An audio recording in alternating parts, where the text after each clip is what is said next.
ini tadi itu ada intern, ada ekstern. Dimulai dari hukum tadi itu apa? Memberi penghargaan, terus apa lagi? Mengkritik. Itu larinya di sini. Ekstern. Yang harus kita kembangkan adalah ini kepada anak itu.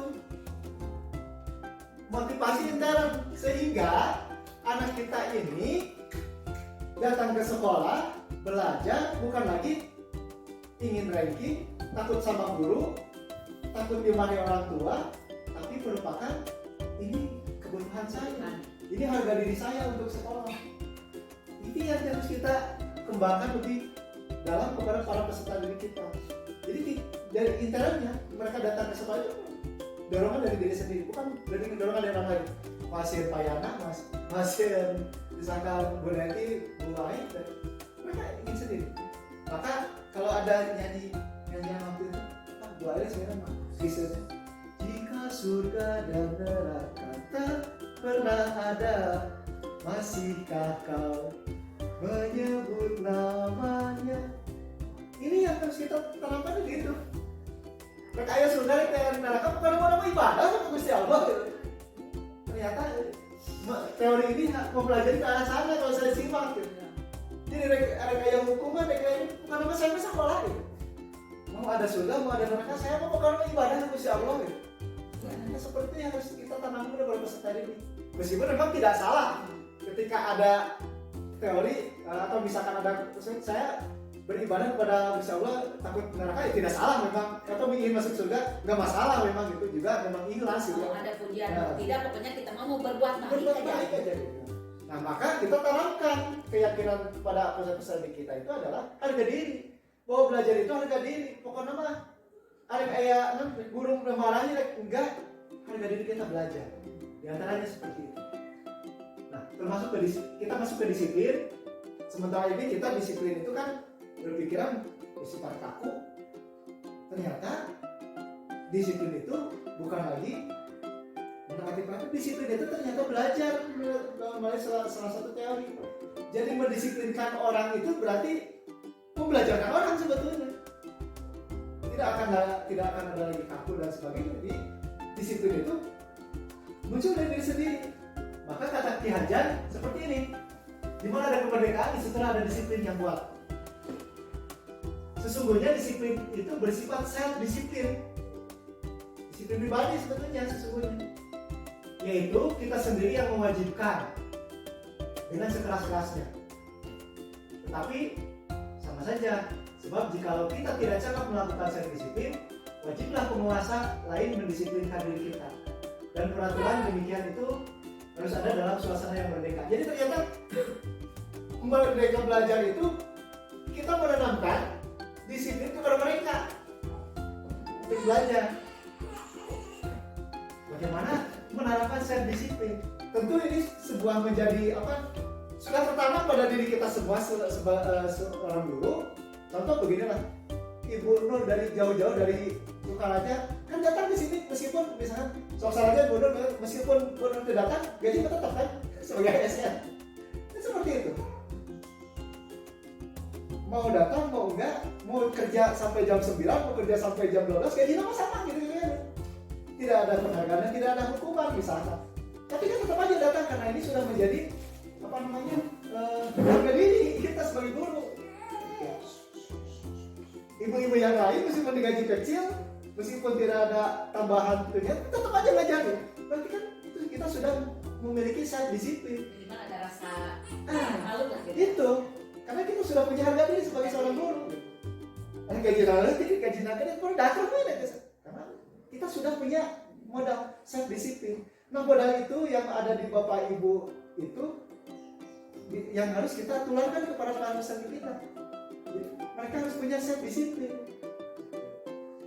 Itulah ini Ki Hajar ini yang punya pemikiran, bukan orang lain. Ini orang kita, Ki Hajar Dewantara. Nah ada sebuah penyelesaian masalah dalam menangani peserta didik kita. Sekarang itu ada istilah namanya restitusi. proses menciptakan kondisi bagi murid untuk memperbaiki kesalahan mereka. Jadi kalau ada murid yang salah, ada istilahnya sekarang restitusi. Kalau dulu mah kan mana salah hukum, termasuk saya sendiri lah, bukan orang lain, saya sendiri yang suka seperti itu. Kamu salah harus begini, lari. Saya sendiri itu, bukan orang lain. Sebelum belajar ini, kan?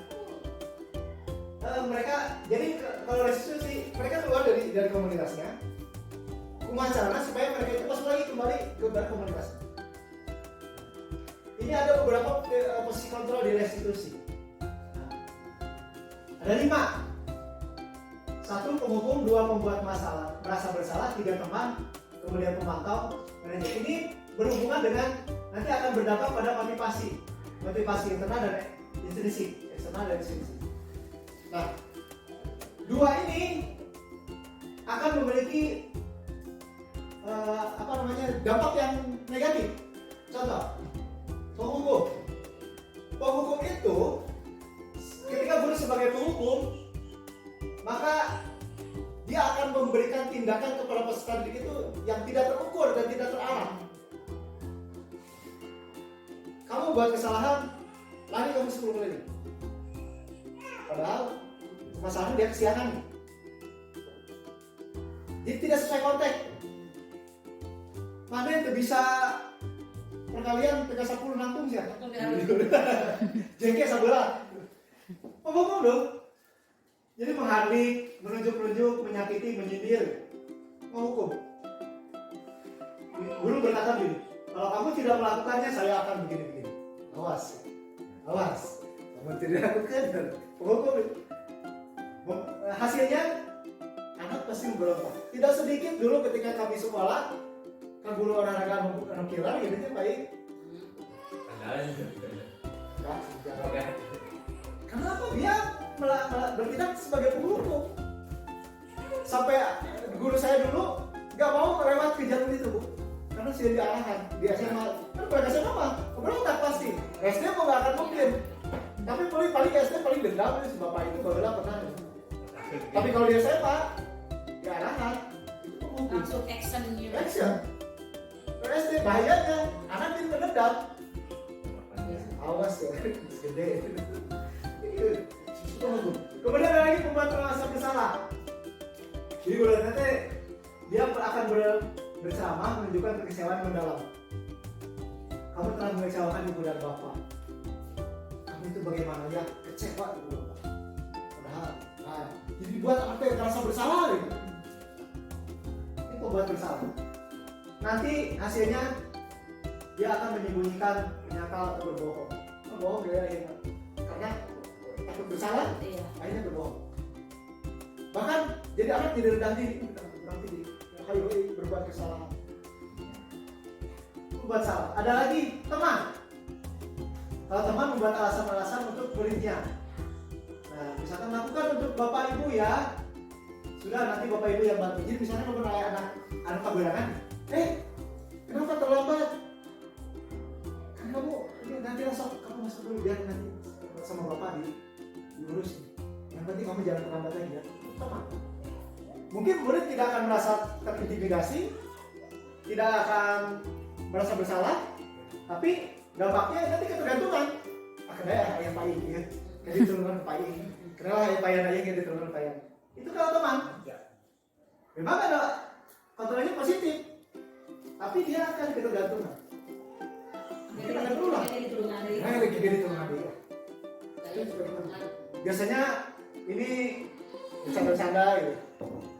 Ada lagi yang pemantau, lawan pemantau, dia akan melihat, menghitung. Contohnya apa ya? Sudah tahu peraturannya, sudah. Konsekuensinya sudah tahu. Nah, itu pemantau. Kamu telat 5 menit nih. Karena kamu sudah tahu bahwa masuk setengah 8. Ini udah jam berapa? Nah, itu pemantau. Terus dia nanti akan mengambil konsekuensi. Jadi sekarang karena kamu telat, konsekuensinya apa? Nanti konsekuensinya berarti kamu harus tinggal di kelas 5 menit berikutnya. Konsekuensi. Nah, ya mah kamu pun pemantau mah. Cuma dampaknya akan menyesuaikan bila diawasi. Kamu tadi diawasi maaf ya, bebas aja gitu, memantau. Jadi ini udah sesuai ini, sesuai dengan apa namanya? Kalau berpenghukuman kan berbuatnya apa, dia ditindaki seperti apa. Kalau ini mah runtut. Misalkan Pak Ini belajar olahraga, anak telat, nulai mah geus lari 5 keliling. Berarti dia kan kegawat diantar. Karena kamu telat 5 menit, yang lain sudah lari, berarti kamu konsekuensi lari sekarang 5 keliling. Itu bukan hukuman. Karena sesuai dengan konteks. Kalau hukuman itu sesuai dengan konteks. Mereka melakukan kesalahan apa, dihukumkan naon gitu. Nah, itu bisa berkali dengan antum gitu kan. Itu nyambung. Tapi kalau misalnya kamu tidak bisa berkalian, sok konsekuensinya kamu apakan? 10 menit. Sok kamu kerjakan dulu. Itu pemantau.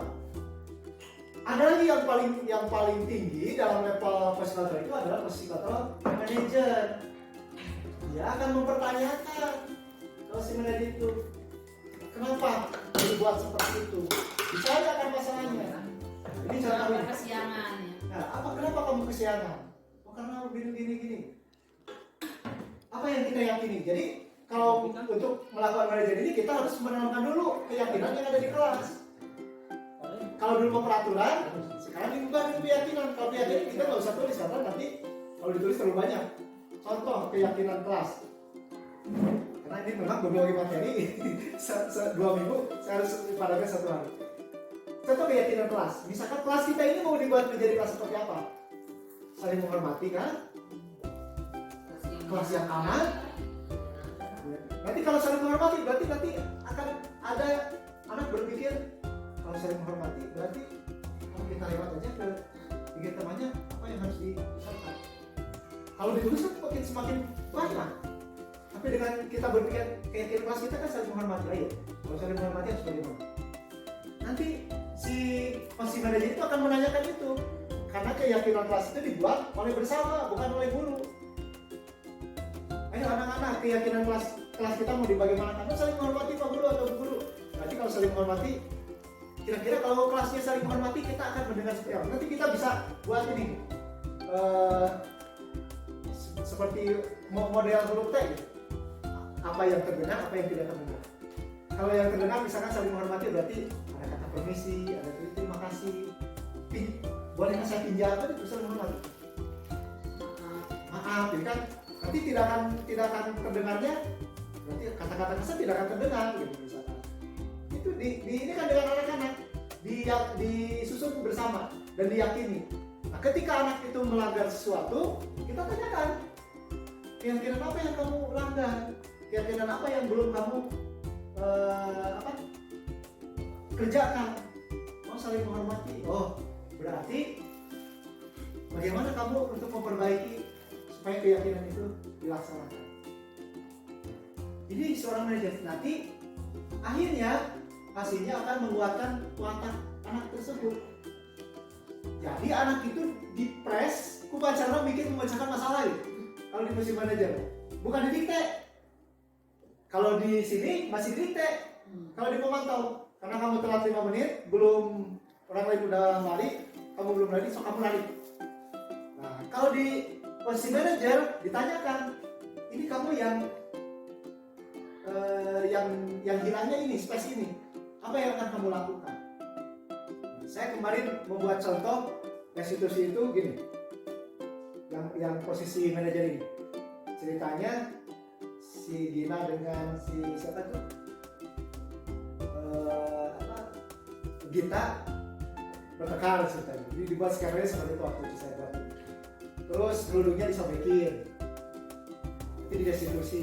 Jadi dengan restitusi ini yang posisi manajer ini tidak akan menyalahkan korban yang melakukan, jadi korban juga terselamatkan. Jadi posisinya menang-menang, tidak menang salah. Diintimidasi kamu. So kamu yang melakukan, bagaimana menyelesaikan masalah ini, kerudung yang sobek itu supaya si korban ini senang. Oh Pak, saya jahit aja.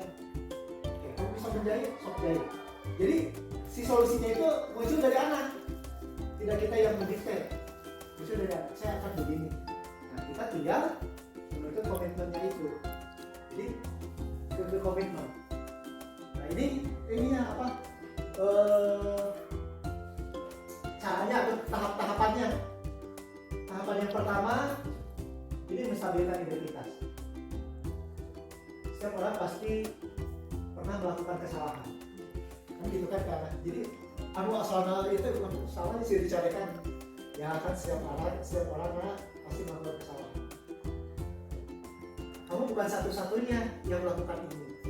Kan ada tenang, budak tadi kesalahan udah itu asa rendah diri gitu kan. Kan kebanyakan anak ketika dipanggil oleh guru takut karena udah bersalah. Kita stabilkan dulu identitasnya supaya dia bisa mikir, supaya dia merasa nyaman, ditenangkan dulu, dinyamankan dulu. Nah, setiap orang pasti melakukan kesalahan. Bapak juga suka melakukan kesalahan. Kamu bukan satu-satunya. Nah, nanti anak itu ditanya, kenapa kamu melakukan seperti itu? Nanti naik ke validasi tindakan. Kamu pasti punya alasan untuk melakukan itu. Mengapa? Itu kan tidak ditanya kemarin.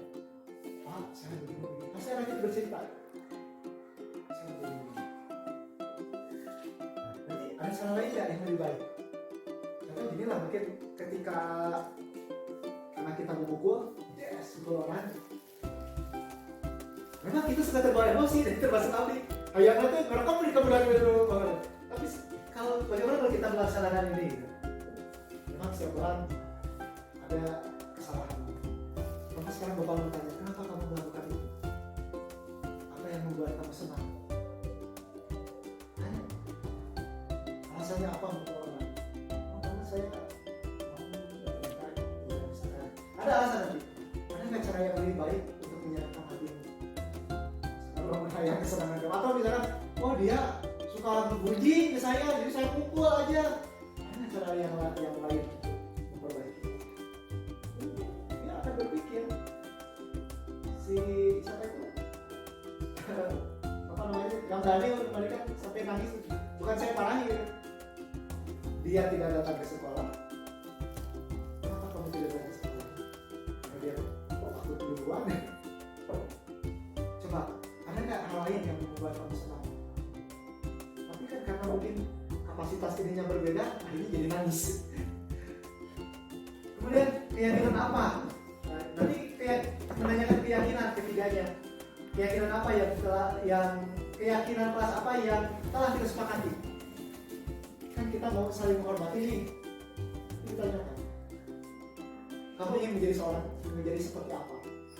Nanti timbul pemikiran-pemikiran sehingga punya solusi. Jadi di restitusi ini diarahkan untuk mencari solusi, bukan menyalahkan lagi, untuk bukan mencari kesalahannya. Jadi solusinya, sehingga yang menjadi korban itu merasa terbela, yang melakukan kesalahan dia tidak merasa diintimidasi, bahkan punya solusi.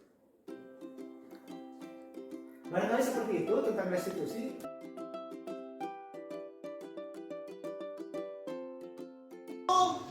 Mau dijadikan kelas apa? Kelas seperti apa? Kelas yang bersih. Kelas yang bersih. Terus? Aman. Aman. Saya tulis dulu. Bersih. Terus aman. Apa lagi? Nyaman. Nyaman. Nyaman. Oke, itu ruangan kelasnya, baru ke ruangan kelasnya. Sekarang budaya kita, budaya kehidupan kita di kelas mau seperti apa? Apakah kelasnya yang saling menghormati? Apakah kelasnya yang saling menyayangi? Atau kelas yang seperti apa budayanya? Saling menghargai. Oke, saling menghargai. Punya pendengar lain? Damai. Saling menghargai. Damai. Nah, oke, kita bahas ya.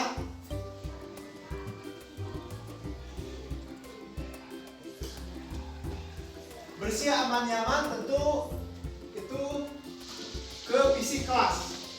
Budayanya diantaranya ada saling menghargai. kita buat sebuah kesepakatan saling menghargai misalkan. Ini akan timbul dua indikator.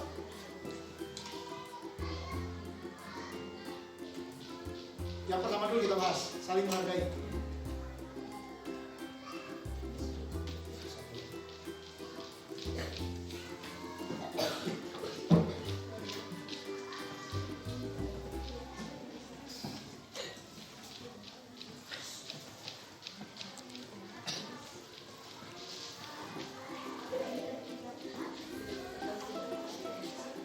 Kalau tadi sepakat dulu nggak saling menghargai tadi di antara kita?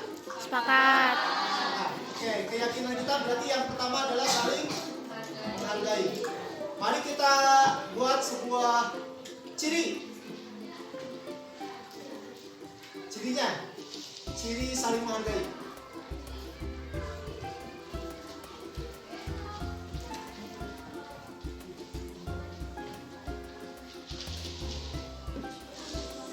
Oke, ciri yang saling menghargai. Maka di kelas kita itu akan terdengar seperti apa? Kalau saling menghargai. Terdengar. Kalau terdengar berarti ya terdengar.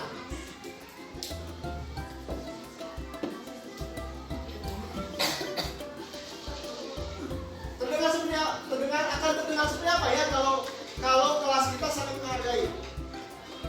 Apa yang akan terdengar kira-kira dari kejauhan?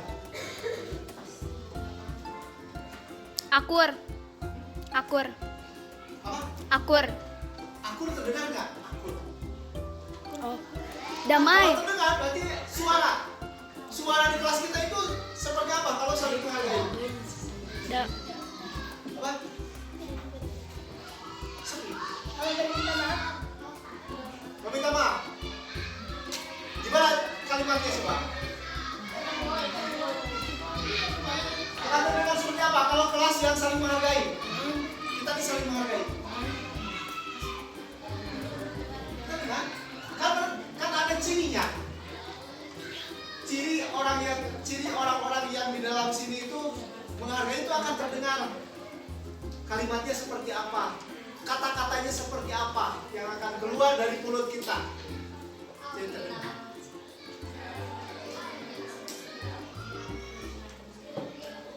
Itu terdengar apa terlihat? Nanti akan terlihat, nanti akan ada terbahas. Ini terdengar dulu. Nanti akan terlihat kan? Contoh, kalau ada kelas ada kata-kata seperti ini, siapa yang dia? Apakah itu saling menghargai? Tidak. Kira-kira apa yang akan terdengar di kelas kita kalau kelas kita ini keyakinannya adalah saling menghargai?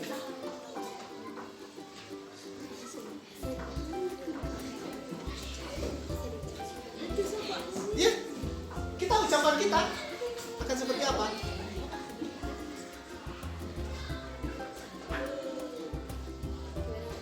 Ayo, siapa yang punya ide? Damai. Kan jadi tidak berisik. Jadi tidak berisik, jadi tentram gitu. Jadi gimana? Jadi tidak berisik, jadi tidak tentram. Kan Tidak berisik, tidak tentram. damai. Itu kan damai nanti. Oh, Kita beda. saling menghargai dulu nih. Kita saling menghargai dulu. Ayo, apa ya? Apakah akan terdengar? Uang saya hilang.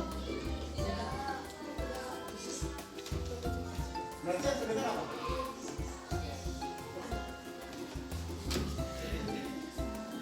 Yang terdengar apa? Yo, yang punya ide, keluarkan. Akan terdengar seperti apa? Saling menghargai. Ini apakah seperti ini? Kalau seperti ini akan misalkan dari pojok sana mau ke depan. Siapa namanya? Yang di pojok itu? Nih, kami mau ke sini nih. Pasti akan ada suara.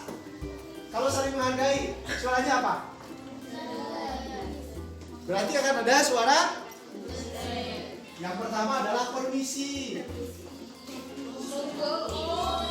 Gitu. Permisi, saya mau lewat. Apalagi kalau saling menghargai.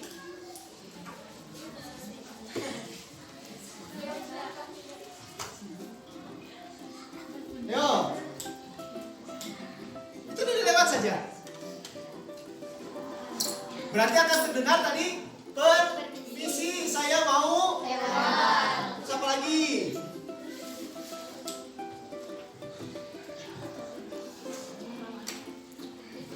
Tidak akan terdengar. Berarti kayak kebalikannya. Kalau ada permisi, saya mau lewat. Berarti kalau kebalikannya tidak akan terdengar apa? Tidak menghargai. Kalimat itu bagaimana nih? Kebalikannya. Wah, bagaimana? Minggir, saya mau lewat. Gitu. Kasar kan?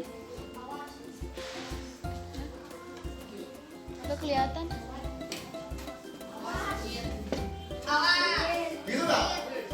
Berarti ini tidak akan terdengar di kelas kita. Sepakat ya? Sepakat. Berarti akan terdengar permisi, saya mau. Permisi, saya mau ke sana. Permisi. Tidak akan terdengar. Hei, awas, minggir. Berarti ini tidak akan terdengar di kelas kita.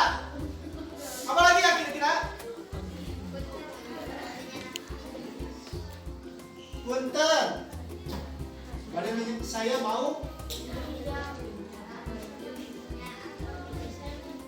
Permisi, saya mau. Makanya di permisi, saya mau apa? Mau pinjam, mau lewat, macam-macam. Ayo, apa lagi?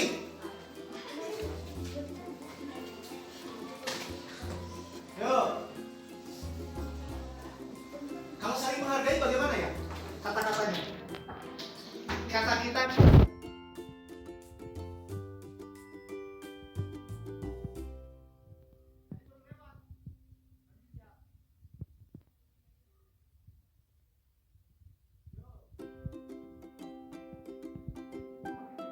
Yuk, kita berdiri dulu sebentar. Saya tidak fokus ini. Oke, tangan kanannya ke atas, Kak. Lemas. Konsentrasi. Lemas, dua-duanya. Ikuti kata-kata Bapak. Siap. Lutut. Kenapa lutut jadi ini? Nah, konsentrasi. Ikuti kata-kata Bapak. Telinga. Ayo. Oh, lagi, konsentrasi. Ada beberapa hal yang perlu saya sampaikan terkait perubahan paradigma di dunia pendidikan. Awalnya di dunia pendidikan kita mengenal dengan stimulus respon. Anak-anak berkompetisi. Jadi kampung rumah berangkat itu satu demi satu bersaing. Arahnya ke sana. Maka ada ranking 1, 2, 3 sampai 10. Jadi rankingnya kita kenaik. Ada kompetisi. Hari ini dengan kurikulum merdeka belajar, kurikulum merdeka, paradigma juga berubah menjadi pembelajaran yang berpihak pada murid, dan juga esensinya adalah bukan kompetisi tetapi kolaborasi. Oleh karena itu ada beberapa hal yang mungkin berubah secara drastis. Kalau dulu mengatakan ranking sabaraha di sekolah teh, sekarang kita tidak ada berbicara ranking. Tujuan kita adalah pembentukan profil pelajar Pancasila Artinya apa yang kita tuju dalam pendidikan ini? Yang pertama, anak-anak kita harus beriman dan bertakwa kepada Tuhan Yang Maha Esa dan juga berakhlak mulia. Tujuan pendidikan kita hari ini seperti itu. Mengkaji apa? Diri nanti kepala dunia. Yang kedua, berpikir kritis. Ketiga,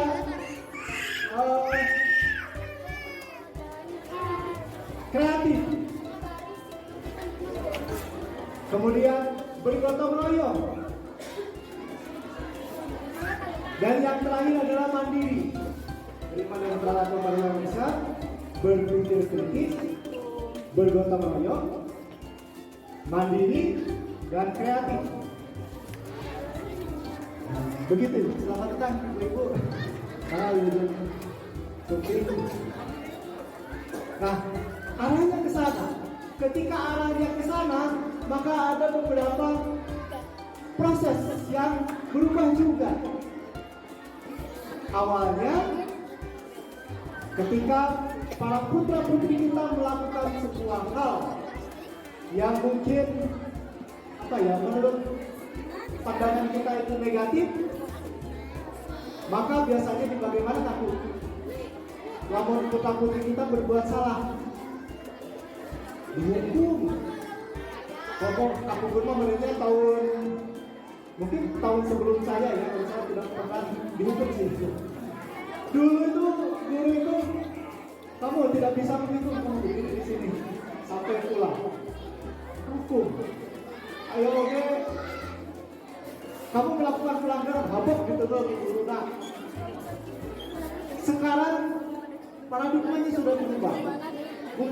Bukan kami takut, tetapi ada ternyata hal-hal lain yang bisa diubah, yang lebih baik tentunya. Nah, hal ini tentu kami perlu dukungan putra-putri dukungan dari Bapak Ibu semua. Namanya sekarang bukan lagi hukuman, tetapi restitusi. Nah, contoh hal kecil. Pada hari Selasa, kami mengadakan praktek pameran wirausaha. Dari 50 peserta didik, ada 4 yang tidak bisa mengikuti kegiatan tersebut. 2 orang dengan alasan yang dapat diterima. Ada izin sakit, ada izin penjuta ayah di Sukabumi. Lagi ada keperluan keluarga di luar Sukabumi. Yang 2 lagi tidak bisa dipertanggungjawabkan. Oleh karena itu saya restitusi. Saya panggil ke kantor. Ditanyakan kenapa tidak melaksanakan itu. Kemudian cara pandang anak itu bagaimana, lalu apa yang harus dilakukan setelah itu. Nah, ada seorang anak yang mengatakan, aku orang tuanya nggak ada modal untuk berdagang. Kata saya begini, dari awal kita mengadakan pameran wirausaha, Bapak tidak mengharapkan kalian meminta uang untuk sebagai modal. Kamu cari apa yang bisa kamu lakukan tanpa harus mengeluarkan uang. Ada enggak? Ada, Pak. Saya sampai memberikan contoh yang ekstrim. Kalau anak-anak tidak ada modal, tidak ada uang untuk modal, yuk kita jalan-jalan ke sisi galengan. Barangkali di sisi galengan kita ayah antanan, di galengan itu belinya gratis. Ayah antanan, ayah jotan, canak ke sekolah, sok hidup bicara. Mengeluarkan uang tidak? Itu Pak. Tanpa mengeluarkan uang. Kira-kira ada yang beli? Ada pasti. Toh banyak orang yang berjualan hal-hal seperti itu menjauh di sana. ketika saya lihat ke area apa itu pabrik sana itu, ternyata yang jualan itu yang berwirausaha tidak neko-neko, hanya jualan asaran, jualan daun sampo. Jadi seperti itu. Yang beli itu siapa saja, karena di sini kan bukan hanya siswa, ada guru, ada orang tua. Diberikan keyakinan kepada orang itu. Nah kamu ketinggalan ini, kamu ketinggalan merasakan pengalaman itu. Terus kamu mau bagaimana sekarang?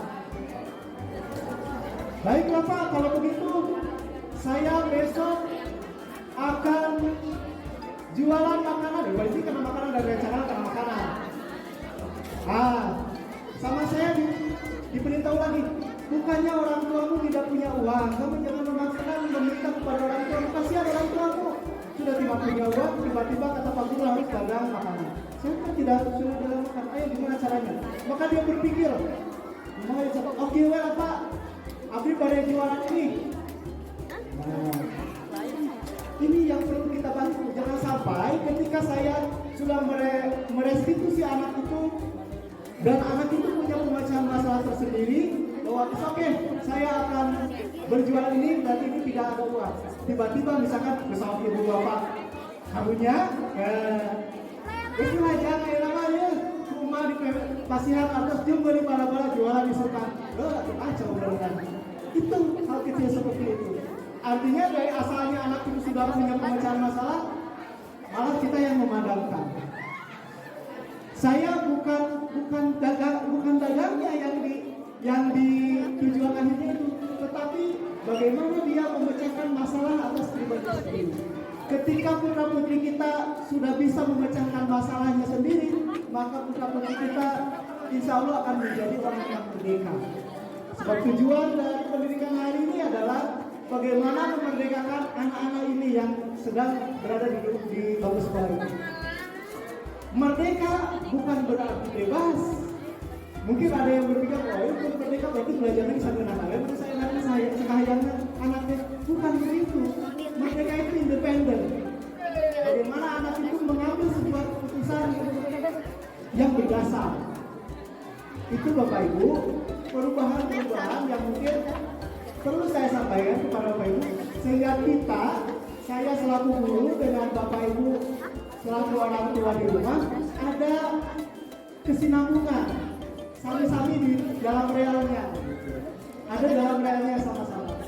Jadi tempat kerjanya guru nama orang tua anak tidur, barangkali nama kawetan, nanti tidak tercapai. Padahal tujuan dari pendidikan itu yang pertama tadi beriman dan bertakwa kepada Tuhan Yesus dan berlaku mulia.